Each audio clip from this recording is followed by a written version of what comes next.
freedom of speech, fundamental rights, freedom of conscience, academic freedom, freedom of press, and the right to listen. You're listening to So to Speak, the free speech podcast, brought to you by FIRE, the Foundation for Individual Rights in Education.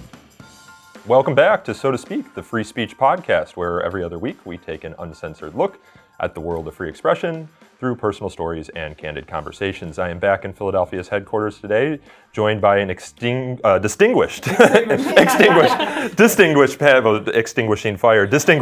of FIRE staffers. To my right is Will Creeley. He's been a regular on the show, Senior Vice President of Legal and Public Advocacy. Welcome back. Thank you, Nico. And next to him is my twin today, wearing the new FIRE fleeces. One of us has to change. Yeah, I've got a FIRE shirt under this. I guess I could have worn. But Adam Steinbaugh is our director, of course, of our Individual Rights Defense Program. Hello. And this is your first time on the show? It is. Yeah, you've been on a couple of our fireside chats before, but this is the first podcast one. That's correct. Yeah. And next to him, across the table, is Marieke Tuthill Beck-Coon. She's our director of litigation. I believe you've been on the show before. I don't think so, actually. Oh, man. A lot of first-timers here, including Sarah, who is our senior program officer for legal and public advocacy. Welcome, everyone.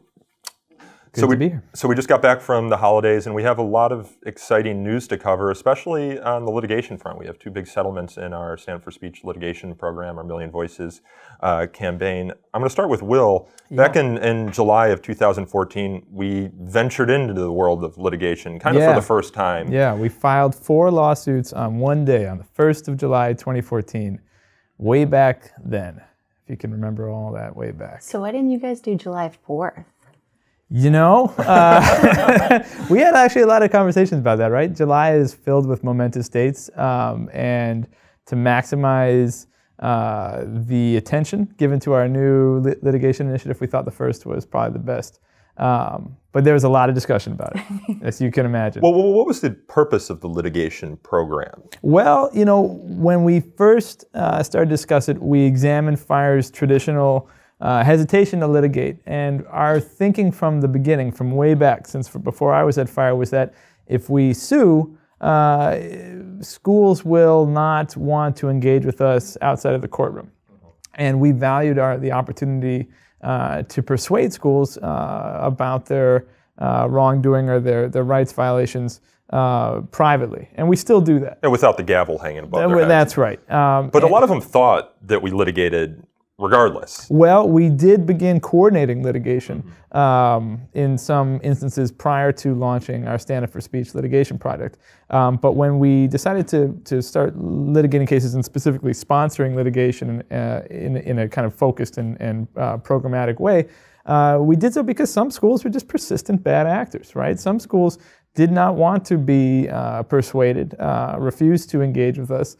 And the rights violations we saw were so bad that we thought, you know what, we need another tool. And why were they unwilling to engage with us? Is it the fact that they would just do the liability calculus and they thought that there's more likelihood that they would get sued for perhaps being under-inclusive on harassment issues? Yeah, sometimes in the harassment case, you'd say you'd rather have the First Amendment lawsuit or risk the First Amendment lawsuit than the harassment lawsuit. Because the harassment lawsuit perhaps is more likely than it's more likely. Or there's a public relations calculus too. You can say, you know what, free speech just isn't big news, so we'll take the publicity hit in order to censor critics or dissidents or oddballs or whomever, you know, the wide variety of First Amendment plaintiffs. And I mean no disrespect to oddballs, critics, or dissidents. In fact, we love you. We need you to keep doing the work that we do. So, you know, I think that it just was another arrow in our quiver as an advocacy group, and it's been an effective one.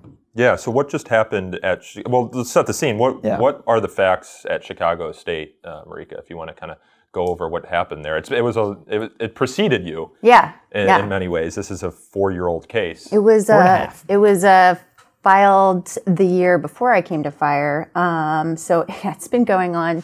And the underlying facts have been going on since probably preceding 2014. Mm-hmm. This is a case of pretty much just straight up censorship of criticism of a university administration. This is Chicago State University, the former administration of former President Wayne Watson, who's kind of infamous now. In the subject of many lawsuits. Yeah, the subject of many, many whistleblower lawsuits. Expensive lawsuits. Yeah, that have cost the university quite a bit of money over the years. So there are several. There are plaintiffs in the case. There are two professors who started and wrote vociferously on a faculty blog called CSU Faculty Voice. It's called the CSU Faculty Voice. And then they just used it as, their outlet for raising their concerns over the perceived corruption and issues with the administration. And the administration got really pissed about this and basically just started going after the blog and trying to get it shut down. First, they sent a letter saying, oh, by the way, you're violating our university trademark, so you have to shut down the website because you have pictures of these hedges at the front of the hedges. The iconic hedges from campus that I think they had just taken a picture of that say CSU and put it on their as the header on their blog, and the school wrote and said, no, that's violating our trademark, so you have to take it down. By the way, this is also violating our standards of civility and professionalism, so you also have to take it down for that reason. And there was a cyberbullying policy in there. They actually adopted the cyberbullying policy as kind of a way to try and go after the two professors who were plaintiffs and the blog. So yeah, that was after the two professors were basically, forget you, we're not taking down our blog. Can I just quote from that cyberbullying policy, because this is so bad. It says any communication, it banned any communication which tends to embarrass or humiliate. And, if that's the standard, you might as well just shut down the whole damn internet. Well, in this case, it was applied outside of... Right. They cited something that one of them said in person. In person, yeah. It was the then human resources head at CSU filed a complaint against one of the plaintiff professors and for violation of the cyberbullying policy for something he said in person that allegedly offended her. Is this a unique case? How often do we see these sort of trademark policies abused? Adam, do you get a lot of case submissions on this front? I think we're seeing more of them. I don't know if it's a blip on the radar or an increasing trend, but universities are institutions that are concerned about protecting their intellectual property. And they can be overzealous in that at times, and they can also view intellectual property as a tool to show critics that they are responding to offensive speech or offensive groups. So, for example, this year we saw the University of California, Los Angeles assert its trademark rights against a National Students for Justice in Palestine event that was happening on campus. And we also saw them go after a critic of the university who was running a website criticizing the university and had pictured one of the buildings on campus. And the university wrote to him and they were suggesting that the picture of the building was part of their trademarked image. I mean, is there any veracity to that? I mean, in this case, we're talking about public universities that I'm assuming you can take pictures of from the sidewalk. I mean, do they have hedges you can take pictures for example from the sidewalk? The trademark law recognizes that you can use your First Amendment rights to criticize the marks and to use marks in a critical context.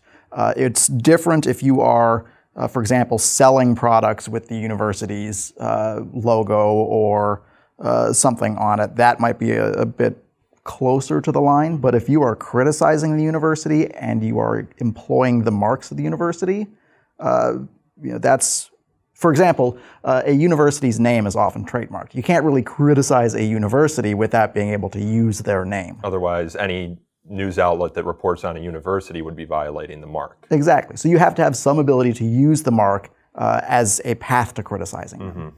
Or even just discussing exactly some things that happen there. Okay, so the case is settled now. What happened? Yes. Yeah. So it was I'm not even going to go into what happened in the litigation itself because we would all fall asleep immediately. There's a reason it's a 4-year-old case. It's just kind of been dragging on forever and ever and ever for various reasons. But it was proceeding. It was still proceeding, and eventually CSU recently we negotiated a settlement with them.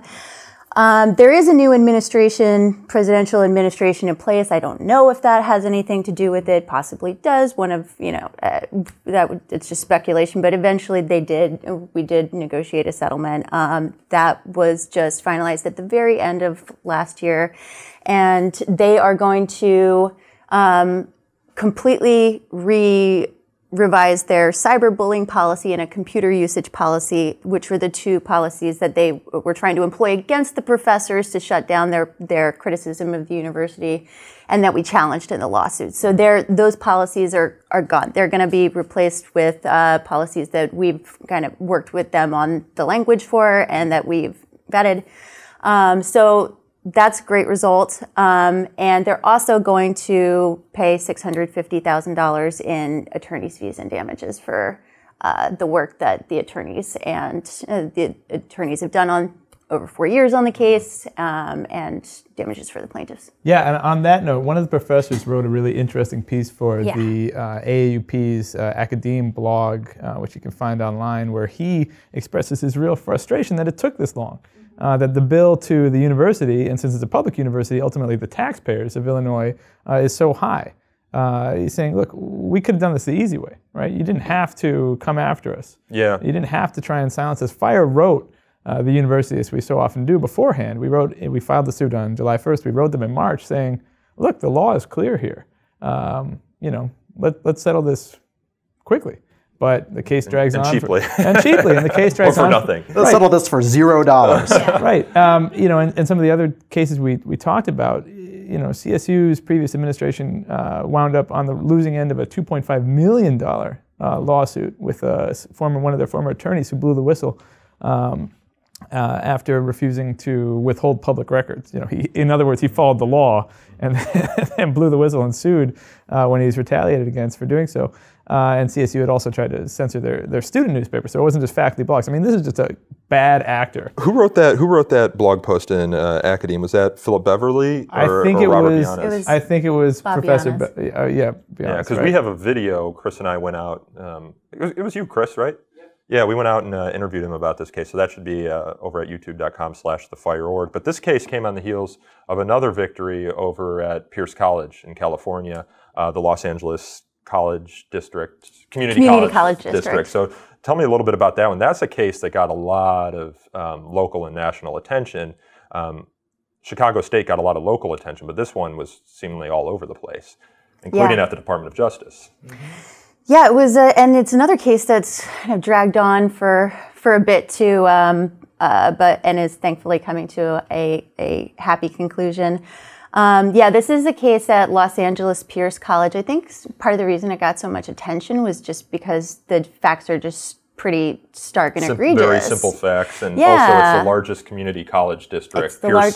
It's like 150,000 students within the district. Right. And Pierce is one of 9 colleges. Pierce is one of 9 in the Los Angeles Community College District, which has, as you said, over 150,000 students in it, largest community college district in the country. And just had on all of their community college districts kind of has rampant use of what we term free speech zones. So in this case in particular, our plaintiff, Kevin Shaw, who is a wonderful, wonderful person, and everybody should check out him on the Jim Jeffries show, doing the third-party debate episode, which aired, I think, on the night of the midterms. Well, let's try and get that. I remember get that in the show notes, Aaron. It's really, it's hilarious, but also you can get an idea of just how awesome Kevin is as a wonderful libertarian, local activist. No free speech zone can hold Kevin. He was trying to hand out copies of the Constitution. So Kevin was walking around, he was on campus on the kind of the main thoroughfare through the center of campus. He's handing out copies, incidentally Spanish language copies of the U.S. Constitution. Call the cops. And an administrator came up and said, you can't be doing that. You need to, one, be distributing any literature in our free speech zone, and two, you have to come with me and get a permit in order to use that free speech zone. And lo and behold, the free speech zone is like the size of a couple parking spaces put together on a pretty large community college Aaron campus. did a video about it. Yeah. And you can kind of, there's a picture of the free speech zone. I mean, it's like, we did this like cool graphic at one point to illustrate the size differential, and it was like if the campus was the size of a tennis court, the free speech zone was like the size of an iPhone on the tennis court. And not one of the big iPhones. No, this was like before this was like before the 10 or before they like jumped up in size, whatever. They were the old small phones, but yeah, it was so these facts are just really stark and egregious, and I think that just really kind of riled up the public. I got a lot of people, family and friends, once the case broke, asking me about it and be like, I thought the whole country was a free speech zone. I love that one. Yeah. And in that case, there was also a settlement for attorney's fees, and there was also policy revisions. Well, and also very significantly, in January of this year, we also got an opinion from the district court in that case when it denied the defendant's motion to dismiss. That was one of the few courts in the federal courts in the country thus far to kind of squarely address this question of free speech zones, of this use of free speech zones.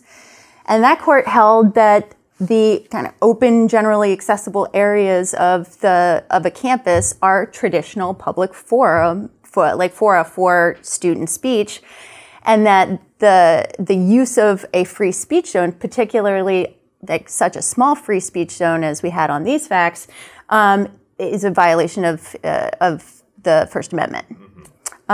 So that's huge, because that case, that opinion then reverberates out through both the that district, federal district, but also the rest of the country. So that puts other schools on notice that their free speech zones do implicate the First Amendment and are opened up to challenges insofar as they're restrictive and don't allow for speech in open areas of campus. Right. So I want to circle back to you here, Will. Stand Up for Speech litigation program. We still have a FIRE legal network, right, where we refer cases. So if we have a lot of attorneys who listen to this show, how do they sign up for that legal network? I'm glad you asked me. Well, one of the fun things about litigating now in-house and having Marieke and Bryn do the work that they've so successfully done is that they get to team up with FIRE Legal Network attorneys, and it's a national volunteer network of attorneys who care about student and faculty civil liberties. You go to our website, you sign up, I send you a warm welcome letter, I add you to our list, and if we get a case that aligns with your interests and is in your jurisdiction, we'll give you a shout. And if you want to work with us on a case, we can make it happen. Or quite often we get cases that for one reason or another aren't a FIRE case. Maybe they involve a grade dispute, maybe they're high school cases, maybe they're looking for something that's outside of our mission. In those cases, I will also refer to the FIRE Legal Network to see if, hey, you're an attorney, you're interested. This one isn't for us, but maybe it is for you. Yeah. And I quite often do that. I just have to give a shout out to our co-counsel in the Pierce case. Beat me to it.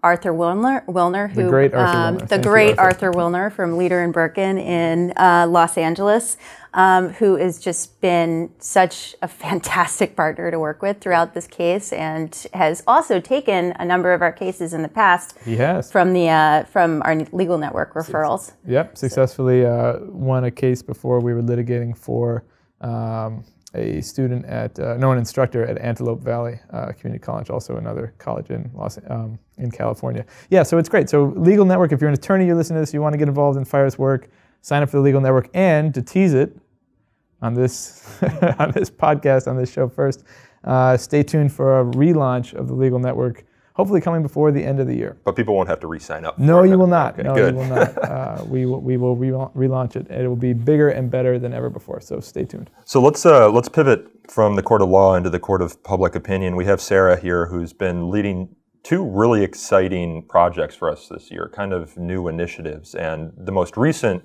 announcement is that we're getting involved in the International Free Speech Games. So what are we doing there, Sarah, and kind of what prompted our involvement?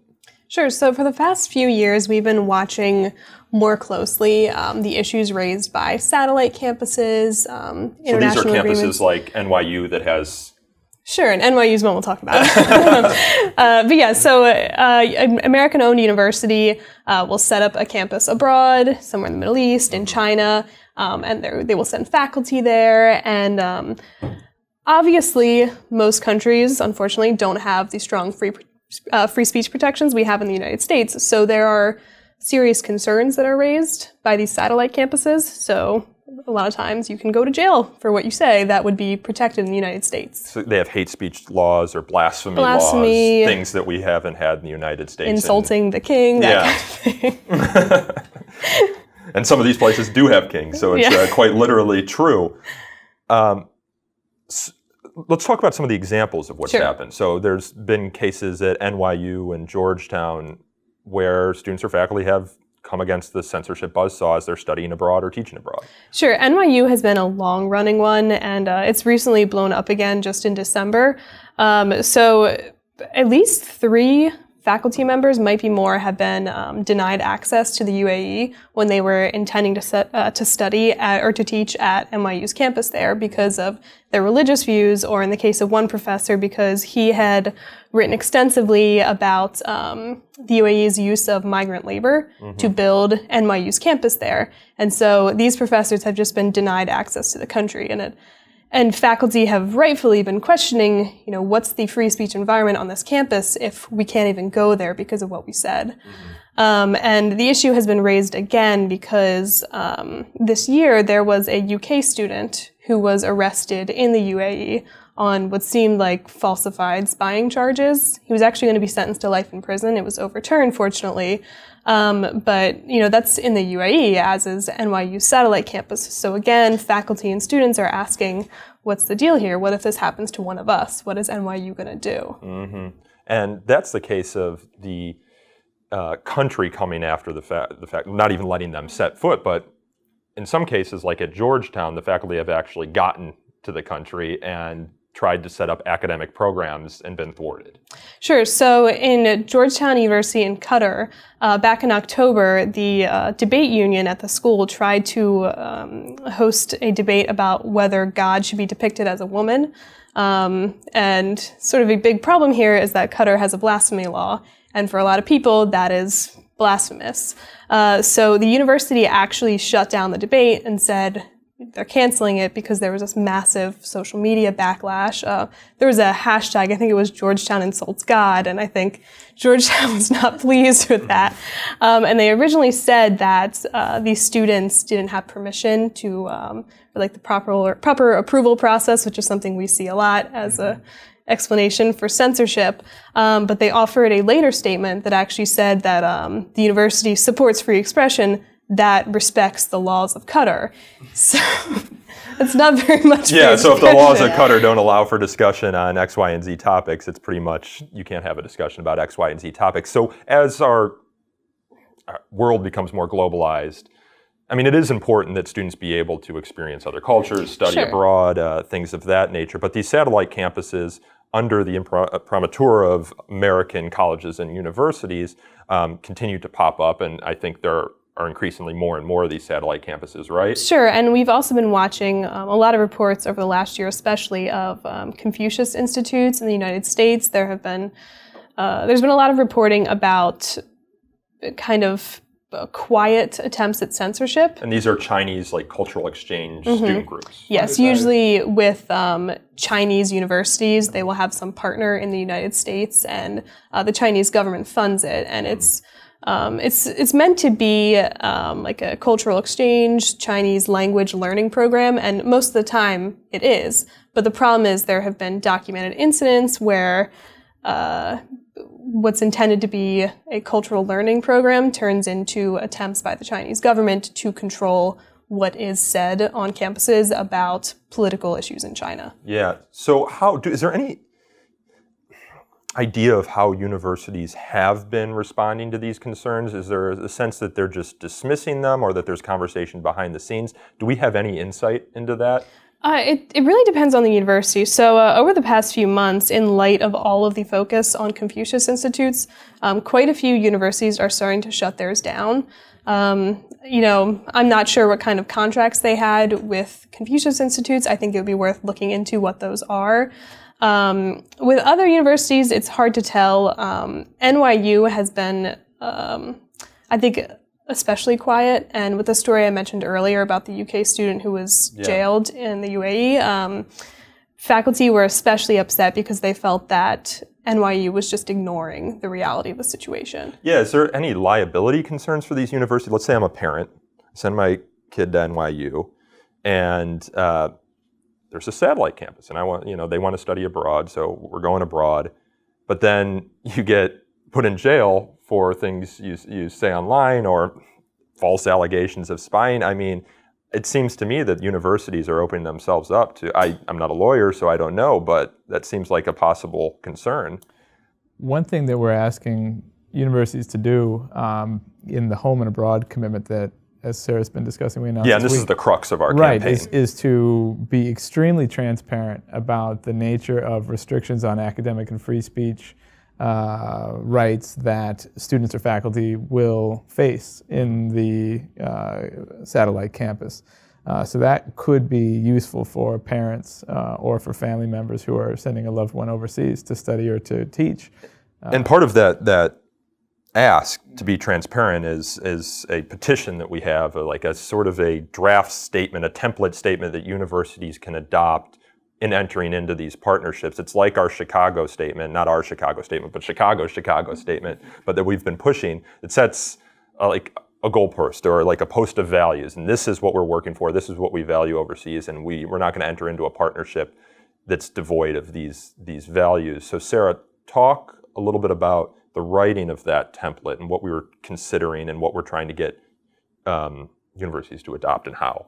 Sure. So as we've looked more into this issue, we've started to get the sense that it's not entirely clear to the members of academic communities what kind of deals their universities are making and what promises the university is making to students and faculty, what is going on behind the scenes that they might not know about. So our statement essentially pushes for four factors. So the first is for universities with existing contracts with other nations or NGOs. It says that they review those existing contracts, consider whether they pose any threats to student or faculty rights. The second is for them to look at any future agreements they plan on making and to put the issue of academic freedom and free expression at the forefront of what promises they're making, what contracts they'll sign. The third is that they will make those grants and agreements public. We think transparency is important, and this could address a lot of the concerns students and faculty have about these agreements if they can at least know what's in them. And finally, as Will mentioned, we think it's especially important that they put in writing to students what kind of speech restrictions they should expect to face abroad, what kind of laws regarding, speech, religious expression they should expect to meet, because students have a lot to gain from these experiences, but they have a lot to lose, and it's important that they go into this knowing full well what kind of risks they're taking. So on our website, we put out a press release, and if you want to get our press releases, by the way, you can go to our website and sign up on the listserv. It's very easy to do. But we put out a press release announcing this new campaign, and there's a petition on our website that you can go and say, I support this template statement, and if you sign it, leave your email address, your university affiliation, we're going to reach out to the university, right, and talk to them about this. Will, lest anyone be concerned that we are engaging in mission creep, this is only applying to American universities with satellite campuses abroad. We're not taking on cases at, for example, Oxford. We'd like to make sure that free expression and academic freedom are values that are considered and celebrated and held dear by institutions that are purporting to offer a liberal arts education across the country and across the world. So right now, if you're a student and you go overseas and all of a sudden the school that is supposed to protect your First Amendment rights back at home is saying, well, not so much out here, you should get in touch with us. Yeah, so we're not taking on cases Right. outside the United States, but we've seen a lot of these issues popping up for UK universities as well, especially with expansion attempts into Egypt. So, we're encouraging UK universities to look at this as well, and if they think this is something that can apply sure, anywhere. yeah, it's so not one dependent on the First Amendment. It's universal values of freedom of expression, academic freedom. So, we're encouraging universities around the world to take a look at it and consider if they could apply it to their campus. Right, and I should emphasize, just as Sarah has, that this is a first step. We've been watching this. Sarah's done great work on our blog over the last several years, tracking some of these concerns, and we think there's a lot of work to do here. And so this is kind of our initial foray, and stay tuned, because I think there'll be more. It's very exciting, and I think an emphasis moving forward for us. Sarah, you've also been working on a project this year. Well, the project is over, but you put out a report in July about art censorship. And Fire, as Will knows, because he's longest serving staffer on this panel, I can't talk today. We were extinguishing fire earlier, and I can't talk right now. But we've always seen art censorship cases at Fire, and my perception is even that they're kind of ramping up in the past year. So, Sarah, you did a good job in this art censorship report that you can find on our publications page on our website of digesting all these cases historically. So, what prompted that project? It's just what you said. I was noticing so many more of these art censorship cases, and what was interesting, and it's something that we talk about a lot in the report, is that so many of them are based off of a misunderstanding of what the artist intended to say. So we had quite a few cases of students who were protesting racism and trying to express that in an artistic way, and, people would look at it and get the complete opposite message. And so we've had a lot of art censorship cases, even since after the report, of people looking at artwork, getting the wrong message from it, different from what the artist intended perhaps, and saying, I don't like this, I want to take it down. Yeah, that's like the case we had a while back where some artists manipulated the Confederate flag to send an anti-racist message, and people said, just very superficial look at art, said, well, it's a Confederate flag, therefore it's de facto racist, therefore we must censor it. Yep. It's in the report. It's in the report, so you can check it out there. But the cases continue to come in. There was a controversy over at Indiana University Kokomo. What happened there?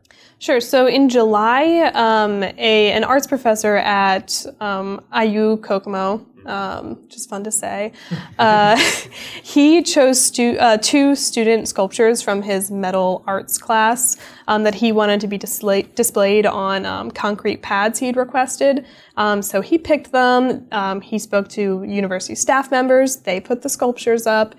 He thought everything was good to go. And then within a week, they were taken down. The university didn't even warn him. They just kind of laid the sculptures outside the arts building. And he just had to find out that way. Drop these. It's sad as a visual.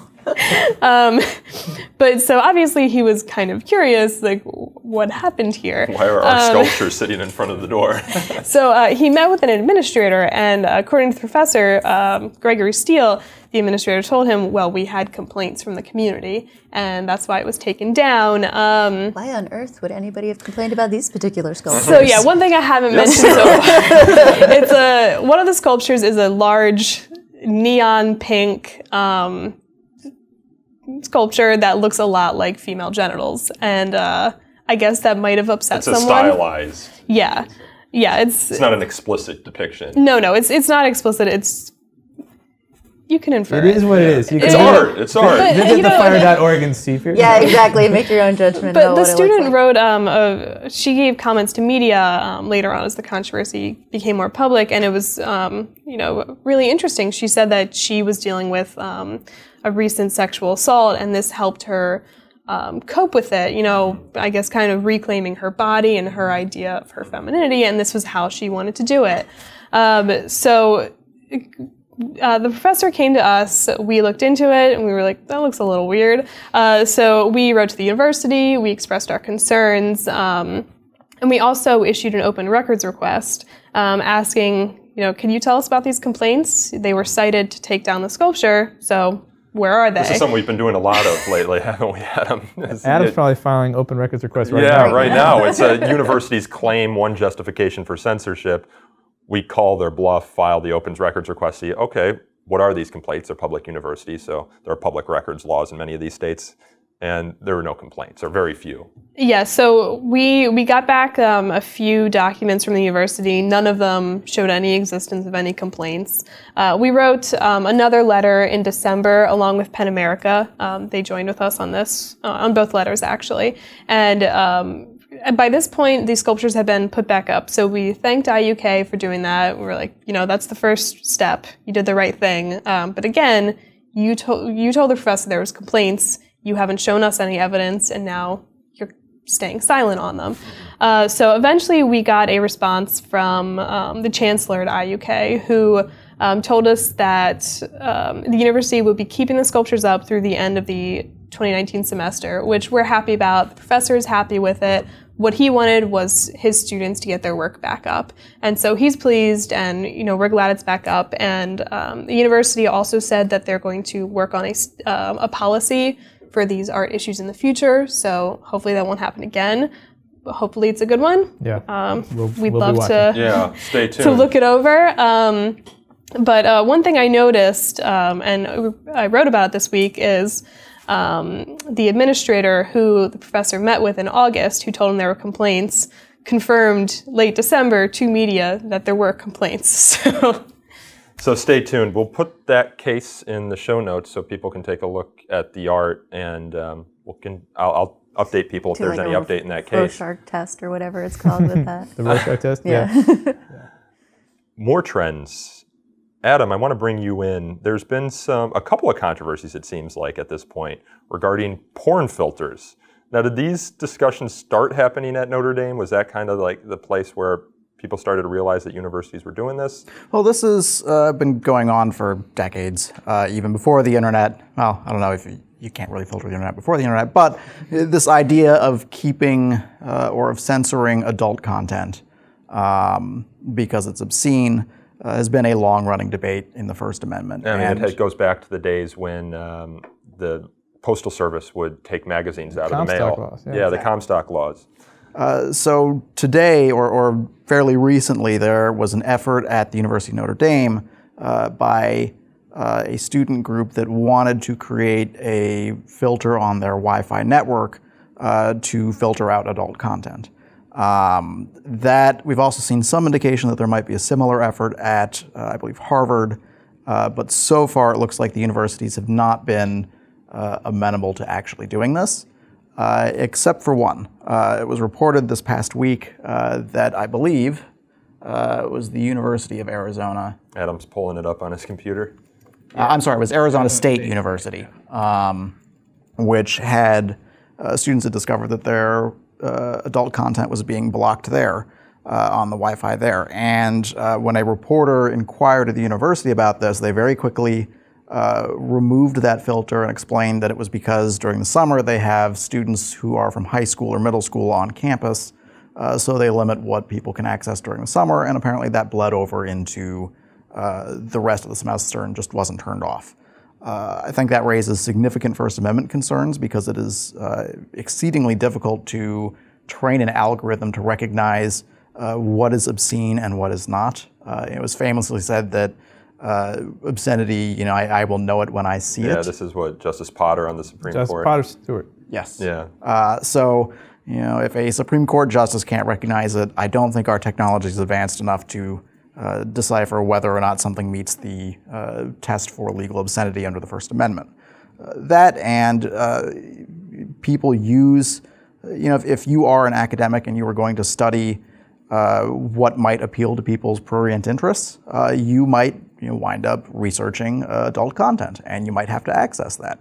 So when universities place these filters on their internet services, that limits the range of material that academics can access.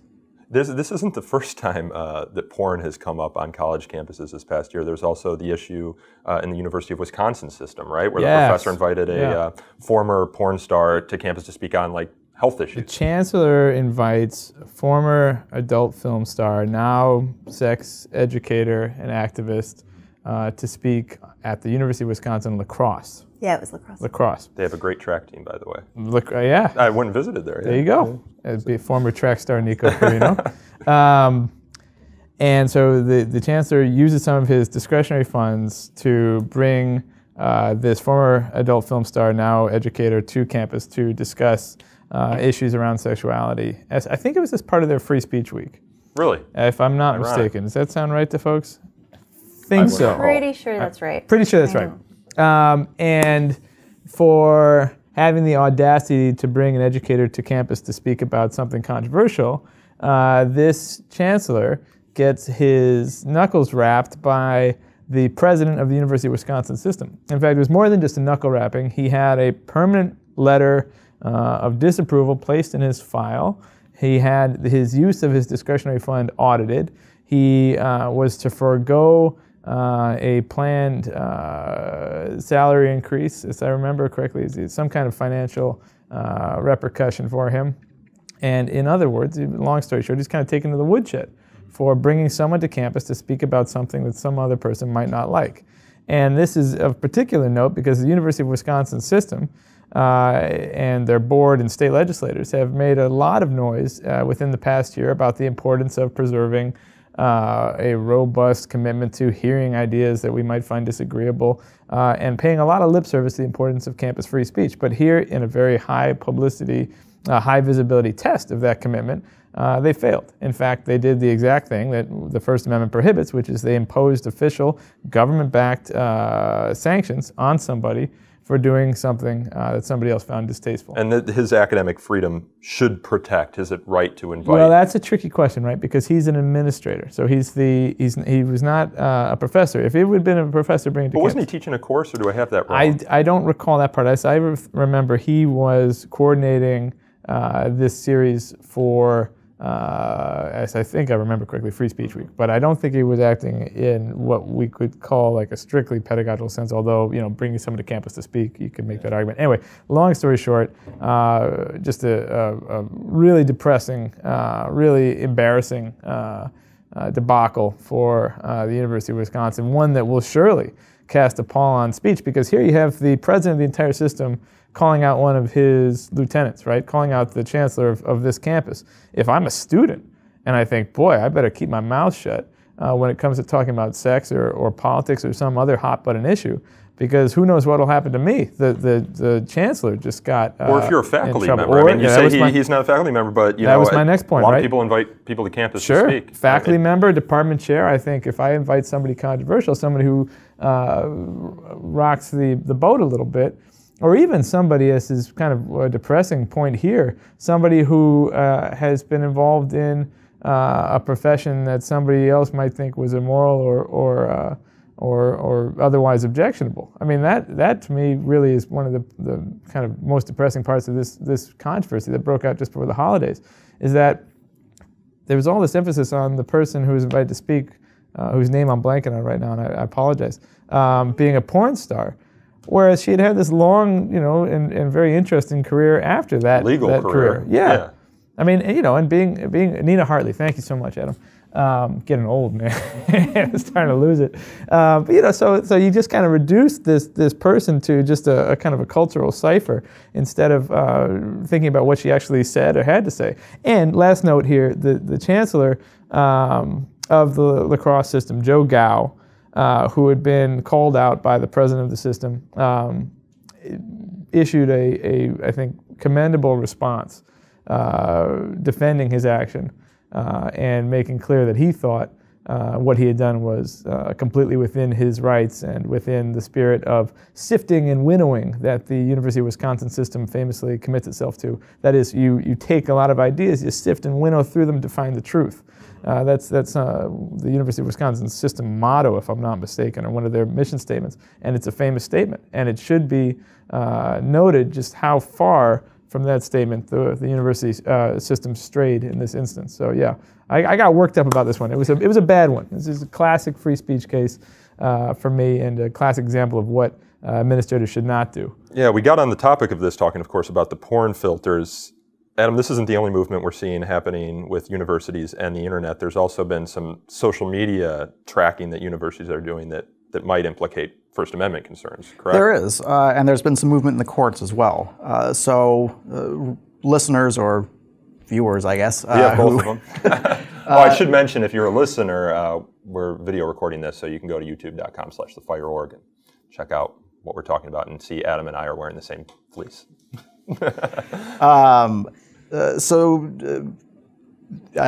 Listeners or viewers, I guess, who have been paying attention to First Amendment developments might recall that there was a decision involving President Trump blocking his critics on Twitter.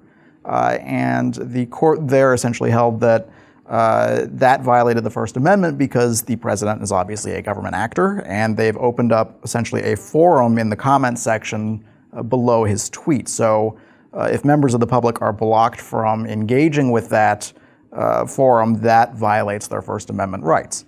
There have been a number of other decisions essentially saying that when government actors open up websites on Facebook and create forums there, that might also be a forum that is governed by the First Amendment.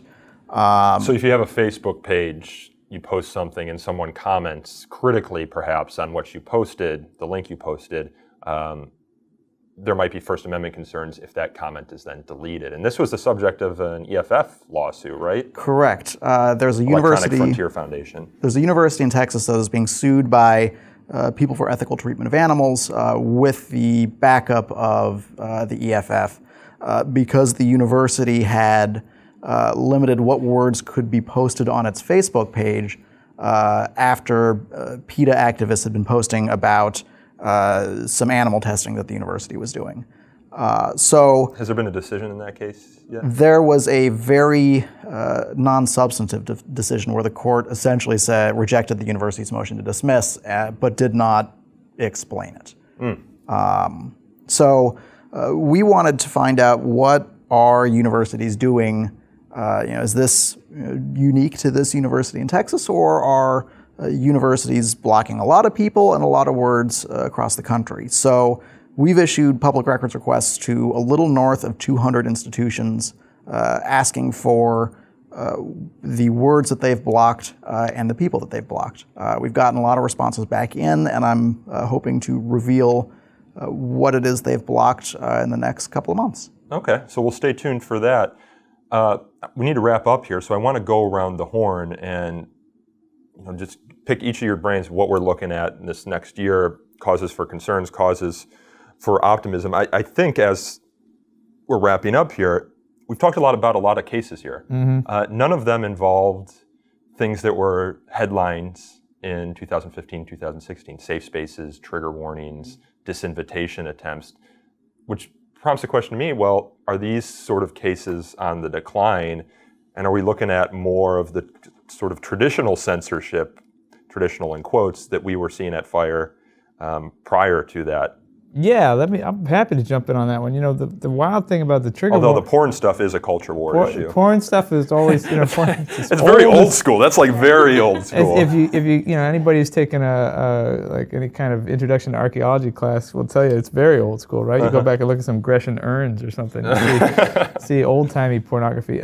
With regard to trigger warnings and safe spaces and all that, I think some of that, frankly, was always more of a media discussion than it was like an everyday FIRE casework discussion. Now, that's not to say we didn't see instances of people demanding safe spaces or using safe spaces as a sword and not a shield, as we discussed on our blog and internally here quite a bit. 2-second version of that is freedom of association protects your right to form a safe space with others of like mind and to use that as a shield from government interference. But you can't go on the offensive and say, hey, this entire campus is now a safe space. I don't like what you have to say. Shut up. So yeah, kind of using the notion of safe spaces to silence, to define the permissible scope of conversation. That's right. So and likewise with trigger warnings. I mean, we had a case in Arizona where a student demanded that a trigger warning be placed on a graphic novel syllabus, a class offered by an English department about graphic novels because she read some of the stuff and it offended her. So the Last Man is my favorite comic. That's right, yeah, exactly. So she said, you know what, I was offended, this is execrable, this is despicable, there needs to be a warning for students, and the school first acquiesced, and then, in response to fire and a bunch of other groups like Comic Book Legal Defense Fund decided to do the right thing. So we had a lot of hue and cry, a lot of hullabaloo about safe space and trigger warnings, but the nuts and bolts, the dailiness of our work here is kind of classic old school censorship. Someone in power doesn't like what you have to say. Either that person's on power on campus, that person's on power off campus, and they try and shut you up. And that work will continue. Now, really quick, just what I'm looking at for 2019 and beyond, we have a number of cases that are still out there that we're waiting for decisions on. Our Teresa Buchanan case, Professor Buchanan, our case against Louisiana State University. We have a case that we've been waiting for a decision for quite a long time now in the Ninth Circuit involving the Koala, notorious student newspaper, the Koala, and the University of California, San Diego's decision just to shut down funding to student media altogether.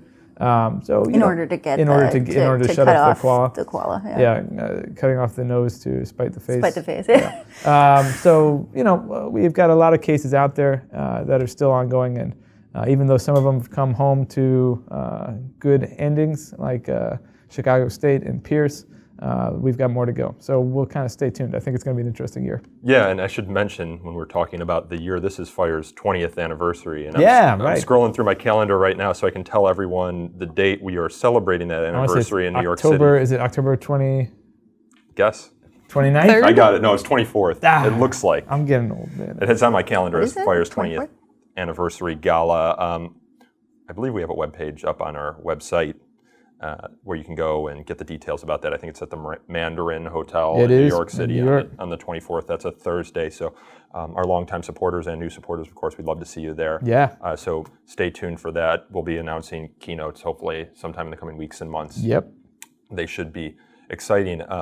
Adam, I know you're tracking social media stuff. Is there anything else that you're seeing on the case intake front that we should be aware of? I'm watching two things. One, I'm watching student journalists because the student newspapers are facing not only financial pressure and addressing the way that printed newspapers are kind of on their way out, and they are trying to shift to online publication or some other way of getting the news out to a small community. And they also face institutional pressures from institutions that are increasingly mindful of their public perception and may try to impose limits on how students can report, how they can record, and who they can speak to. So that's one angle that I'm looking at. I believe we have National Student Press Freedom Day coming up here. Do you remember that? I think it's this at the end of this month. I believe it's January 30th. Yeah, January 30th. That's what I thought. That's a Wednesday. Will's looking it up. I am. You can chime in if we're wrong. But the other thing. The other thing I'm looking at there's this increasing tendency for people to identify professors' extramural statements, especially what they say online or in their academic work, whether inside or outside the classroom, as a way to portray professors or universities as particularly or too liberal or outrageous, or basically playing the game of look at what this outrageous professor said. Universities are again mindful of their institutional interests in terms of a PR message, and they're also mindful of increasing pressure by legislators to cut their budgets. So you had this kind of dynamic that can emerge where a university, in order to undercut potential legislative pressure, will take action against a professor who attracts commentary via Twitter or... We saw this with Professor Mark Lamont Hill over at Temple University, Rhonda Giroir over at Fresno State, Jim Livingston at Rutgers, and then Lisa Durden over at it's a long Essex. County College. I think we're going to see more of that because universities view announcing an investigation or terminating someone or taking some type of action as a means of showing critics that they are taking action even if they don't intend to follow through. on the flip side Marieke. of that, actually, and thinking about next year, what we're going to see, I think the other side of that is you see universities also starting to grapple with their First Amendment liability in those situations, and you see some universities starting to work through how to handle that in a thoughtful way that doesn't, that shields against those pressures and in a way that is protective of academic freedom and First Amendment rights of the professors who have generated the internet mob. Have we seen any university do that right yet, or are we still waiting for it? Rutgers, right? Like that's so Jim Livingston who's a professor at Rutgers who we represented this fall when he was found guilty of racial harassment by the university's equal opportunity office. It was kind of anti-discrimination investigation of his Facebook posts.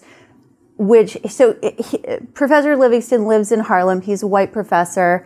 Longtime resident of Harlem. He got mad about like some white kids at this local restaurant he was at making a fool of themselves.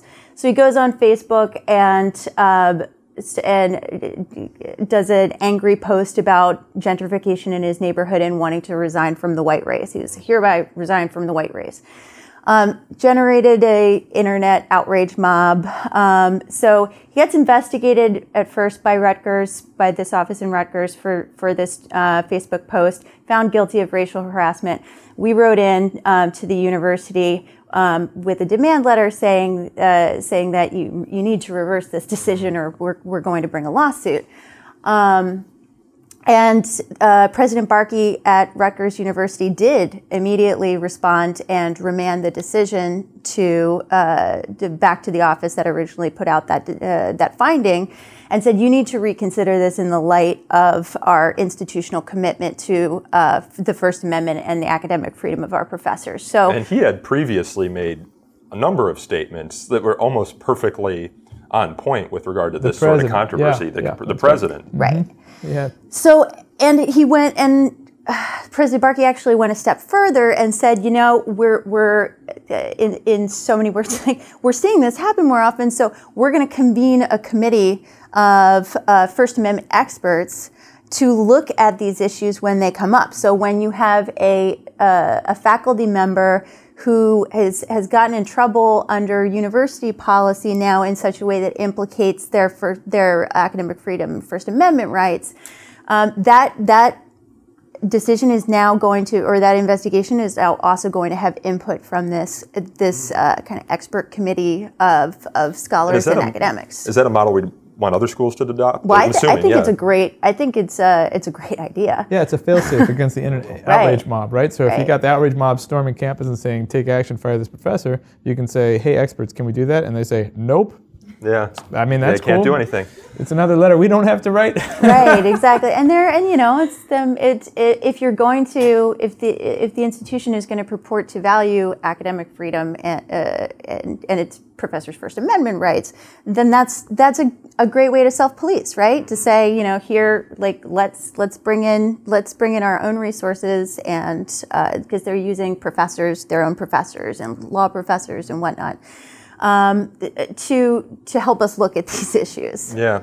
So we'll stay tuned on that front, see if more universities try and adopt that model as the internet outrage mob seemingly never goes away. So those controversies won't go away. Sarah, what about you? So this year, I'm just going to keep watching. There's a lot of universities being asked to consider their ties to China and Saudi Arabia, especially given the human rights violations going on in both of those countries. Yeah, in Saudi Arabia, there's a Jamal Khashoggi thing. So there's that, and with China, they're putting up re-education camps. So there's a lot of Which Fire opposes, right? Yes. I'm going to go on the record and say, I think you can say that. Strong oppose. Oh man. I don't know. I guess depends on what the education is. Sorry, I just got fired. So those are bad, and Cue the outrage bomb. so universities are being asked to consider their ties, in light of these issues. So we're going to see how they respond to that. I think it'll be interesting. And we also have some other projects that we're working on that will come out later this year. So stay tuned for those. Okay. Well, the three things I want to say before I close it out here, again, 20th anniversary, October 24th, check out our website. We're launching a new website, speaking of websites, hopefully by the end of the month. It might be next month, so it'll be a new, improved, different look and feel, and it'll have the 20th anniversary logo at the top. So that will be cool. It's sharp. Yeah. Yeah. And then also next month, we're having our annual 10 Worst Colleges for Free Speech list. Also sharp. Yeah, also sharp. I'll just put that on the table. I'm not going to tease any of the schools that might be on it, but we just had a meeting yesterday, and we've got a pretty good idea of where we're going with that. So stay tuned. Mm-hmm.